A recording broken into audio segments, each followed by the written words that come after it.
Yes, naam, ujambo mtazamaji wa BN36, karibu sana katika historia fupi ya Tundu Lissu ambaye ni kiongozi wa upinzani kutoka katika chama cha upinzani kutoka hapa nchini Tanzania.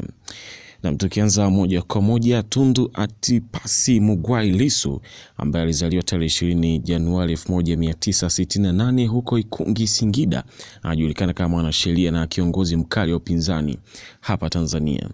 Tundu Lissu alisoma kidato cha kwanza huko Liboru Secondary School Arusha akiwa mwanafunzi wa shule ya msingi. Baadaye alisoma shahada ya sheria LLB katika chuo kikuu cha Dar es Salaam na akapata elimu ya juu ya sheria mjini Warwick, Uingereza.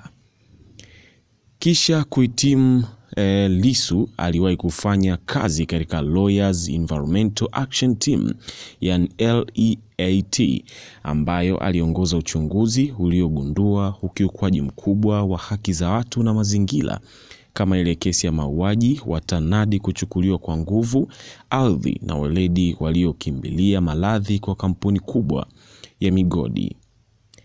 Aliingia kisiasa mwaka 1995 wakati wa uchaguzi wa kwanza wa vyama vingi, akigombea ubunge akiwa na umri wa miaka 27.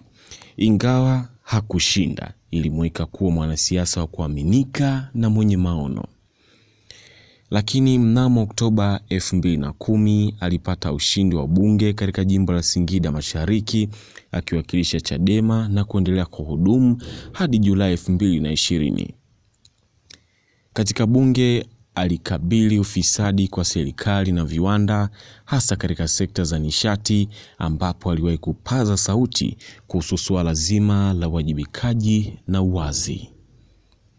Tangu mapema alishika wadhifa katika Chadema kama mkuu wa sheria, ambapo alitumia taaluma yake kupigania haki za wanyonge na kuzuia ukandamizaji wa sheria dhidi ya wapinzani. Mnamo Septemba 7, 2017 alipigwa risasi mara 16 nje ya nyumba yake ya bunge Dodoma. Alinusurika, lakini alihitaji kupelekwa hospitalini mgonjwa nchini Kenya na baadaye Ubelgiji kwa matibabu.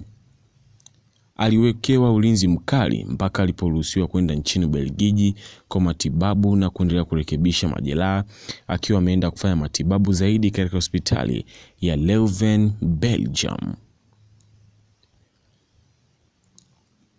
Ingawa alikuwa kwenye mkondo wa mgogoro wa kisiasa, Tundu Lissu alirudi Tanzania kwa mara ya kwanza mwaka 2020 kuelekea uchaguzi mkuu baada ya serikali kuondoa vikwazo dhidi ya shughuli za upinzani. Aligombea urais mwaka 2020 kama mgombea wa Chadema, lakini alilazimika kukimbia tena Ubelgiji kutokana na vitisho vya usalama na vitendo vya utoto. Mnamo Januari 2025 alichaguliwa kuwa mwenyekiti wa Chadema akichukua nafasi ya Freeman Mbowe. Uchaguzi huo ulionyesha mgawanyiko baina ya vuguvugu la mageuzi na utawala wa Mbowe.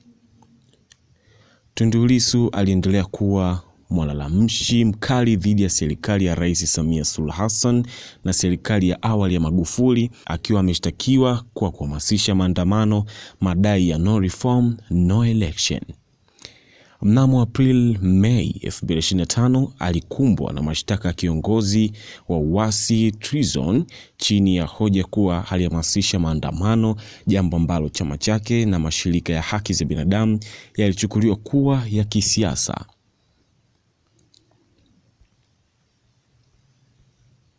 Mnamo Aprili 9, 2025 alikamatwa kwa tuhuma za uhaini yani treason baada ya maongezi yake kwenye mkutano eneo la Ruvuma, ambapo alisema no reform, no election. Mashtaka hayo yanahusiana na madai ya kuhamasisha mapinduzi za kuraibu uchaguzi. Alijitokeza kortini Dar es Salaam Aprili 10, 2025, lakini hakuruhusiwa kutoa msimamo wake kisheria kwa mashtaka ya treason, ingawa alikubaliana na mashtaka ya kutangaza habari zisizo sahihi. Lissu alikiri kuwa anatambua utuashu wake wa kisheria na kwamba utumbo waliuza huo ulikuwa ni matokeo ya msimamo wake dhidi ya serikali bila mapatano. Mashtaka dhidi yake yanabeba adhabu ya kifo yanapotokana na sheria za uhaini nchini Tanzania. Lissu alijitokeza kortini akiwa na shati lenye maandishi no reform, no election, akionyesha kuwa hajaiti kuondoka ulingoni kwa ajili ya ubadilishaji wa mfumo wa uchaguzi katika nchi yake. Kesi yake iliahirishwa hadi Aprili 24, 2025 wakati serikali ikiendelea na uchunguzi.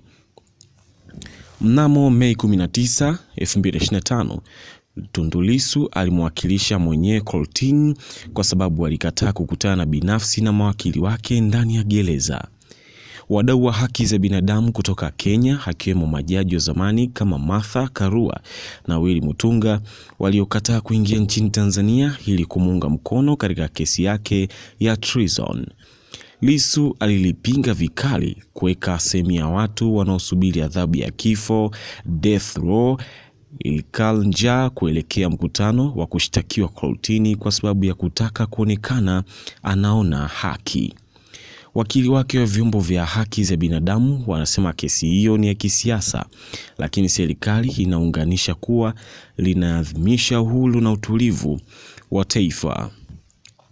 Leo hii licha ya hali mbaya ya kisiasa, Tundu Lissu bado ni kiongozi mashuhuri wa upinzani akiendelea kupigania wakazi wa Tanzania kupata uchaguzi huru. Wafuasi wake wanaamini kuwa msimamo wake mkali utaleta mabadiliko katika mfumo wa uchaguzi mwaka 2025.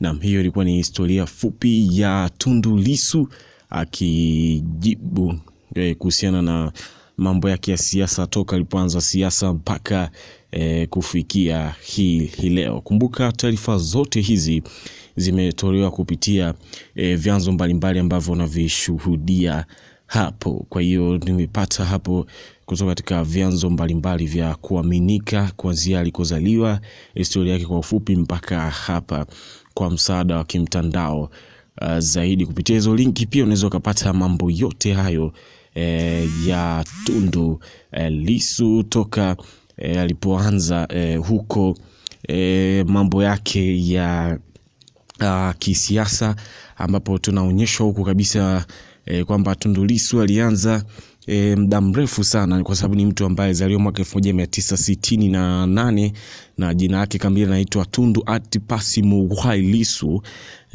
ambaye alisoma kidato cha kwanza kule Libolu kule secondary school Arusha kule, ndipo ambapo alisoma Tundu Lissu. Lakini pia alichukua shahada ya sheria alichukua shahada ya sheria katika chuo kikuu cha Dar es Salaam na akapata elimu ya juu ya sheria mjini Warwick, Uingereza, na ndio maana unashangaa Tundu Lissu sheria iko kwake pale. Kwa hiyo mambo yako hivyo. Aliingia kisiasa mwaka 1995 rasmi kabisa Tundu Lissu wakati wa uchaguzi wa kwanza wa vyama vingi, akigombea ubunge akiwa na umri wa miaka 27 ingawa kushinda, lakini ila ilimweka kuwa mwanasiasa wa kuaminika na mwenye maono bana. Kwa hiyo Tundu Lissu ndo mambo kama hayo ambayo yalifanya akaanza siasa. Alianza miaka 27 na bila shaka utakuwa umeona hapo ambapo aligombea ubunge, baadaye akashindwa kupata huo ubunge Tundu Lissu, shanifahamu.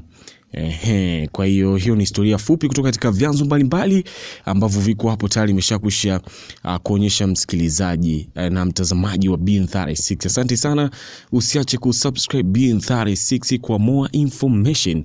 Asante na uwe na wakati mwema.